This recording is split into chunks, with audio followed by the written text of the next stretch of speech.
أهلا وسهلا بكم في قناة أخبار الويب المغربي. رصاص الشرطة ينهي عربدة 40 مسلح في سلا. وقبل الخوض في التفاصيل لا تنسوا الاشتراك في القناة وتفعيلكم زر الجرس ليصلكم كل جديد. اضطر عناصر فرقة الشرطة القضائية بمنطقة أمن العيايدة بمدينة سلا لاستعمال أسلحتهم الوظيفية مساء الأربعاء 10 شتنبر الجاري، وذلك خلال تدخل أمني لإيقاف شخص يبلغ من العمر 40 سنة من ذوي السوابق القضائية العديدة، والذي كان في حالة غير طبيعية واندفاع قوي، وعرض عناصر الشرطة لاعتداء جدي وخطير باستعمال السلاح الأبيض.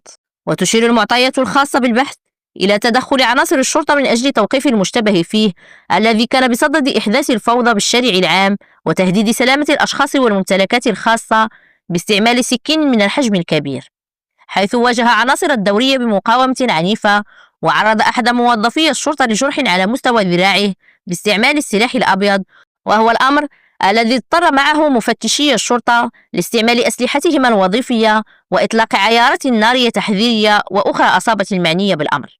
وقد جرى على الفور انتداب سيارة الإسعاف لنقل المشتبه فيه المصاب إلى المستشفى، حيث وافته المنية، فيما تم تقديم العلاجات الضرورية لموظف الشرطة المصاب في انتظار استكمال إجراءات البحث القضائي الذي تباشره الشرطة القضائية وتشرف عليه النيابة العامة المختصة، وذلك لتحديد جميع ظروف وملابسات هذه القضية.